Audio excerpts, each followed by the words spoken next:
সেই যে সুন্দর এবং চেইন অফ কমান্ড এবং এত সুন্দর করে যত্ন করে আপনারা আয়োজন করেছেন, আমার জানি না যে আমি মেইন ন্যাশনালে দাওয়াত পাবো কিনা। ওইটা মনে হয় আরো অনেক বেশি সুন্দর হবে, অনেক বেশি মানুষের সমাগম হবে।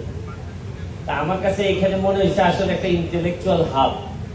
এটাকে আমি জেসিআই বলেন আর যেভাবেই বলেন, আমার কাছে মনে হয়েছে যে এটা শাইনিং স্টার। আপনারা কিভাবে একত্র হয়েছেন আমি জানি না, এবং আমার খুব ইচ্ছা করতেছে যে আপনাদের সবাইকে নিয়ে যদি আমার কনস্টিটিউয়েন্সিতে নিয়ে গিয়ে একটা বাড়ি করে দিতে পারতাম, তাহলে মনে হয় আমার দায়িত্ব অনেক কমে যেত।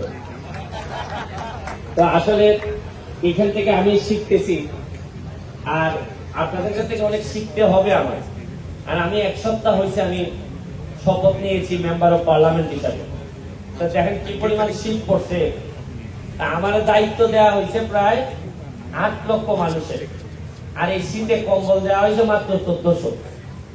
এখন আমাকে এই 8 লক্ষ মানুষের মধ্যে এই 1400 কম্বল ব্ল্যাঙ্কেট আমার বন্টন করতে হবে।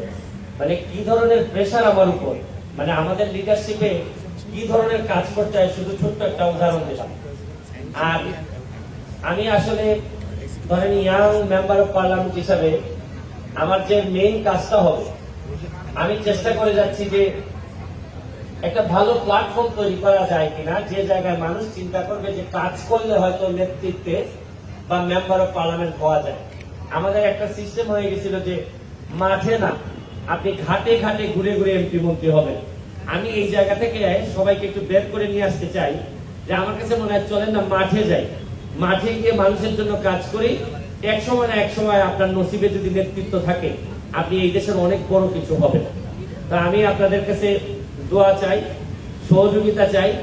আর আমি আশা করবো জেসিআই ন্যাশনাল লেভেলের কাদির ভাই এখানে আছেন, উনি আমার এলাকায় কয়েকটা প্রজেক্ট অন্তত দিবেন। কারণ সরকারি ভাবে আমি যা পাবো তা দিয়ে আমি যে সফল হবে এই বিশ্বাস আমি করি না। আমার এখন পুরাটাই আমার নিজের, অনেকটুকু আমার উপর বিশ্বাস রাখতে হবে। আর এখানে এসে আমি যাদের সাথে দেখতেছি আমার সামনে বসা, তাদের মধ্যে একটা জিনিস খুবই কমনলি আমি যেটা পেয়েছি, এটা থেকে আপনাদের সবার মধ্যে সেলফ বিলিভ আছে। আপনারা নিজেদেরকে বিশ্বাস করেন এবং জানেন যে নিজেদেরকে বিশ্বাস করার চেয়ে বড় কোনো শক্তি হইতে পারে না।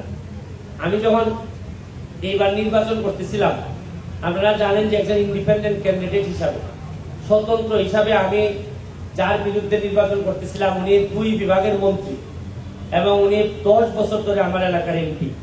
সবকিছু ওনার পক্ষে ছিল। তারপর আমার কি কঠিন সময় পাড়ি দিতে হয়েছে, এবং আমার কাছে মনে হয়েছে যে এই নেতৃত্বের কোয়ালিটি আমি হয়তো আমার পরিবার থেকে বা আমি আমার মার্কেটিং ডিপার্টমেন্ট ঢাকা ইউনিভার্সিটি থেকে যেখানে আমি স্টুডেন্ট ছিলাম, ওইখান থেকে শিখে শিখে আমি এগুলা ব্যবহার করে হয়তো আমি একটা ল্যান্ডস্লাইড ভিত্তিতে চলে আসতে পারছি।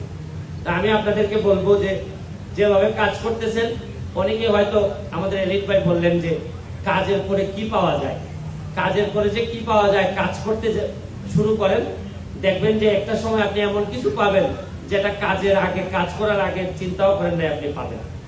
আর আপনাদের সবাইকে আবারও শুভেচ্ছা অভিনন্দন জানিয়ে, আমার মনে হয় খাবারের সময় হয়ে গেছে, সবাই এই সময় বক্তব্য শুনতে রাজি থাকেন না, সবাইকে আবারও ধন্যবাদ জানিয়ে।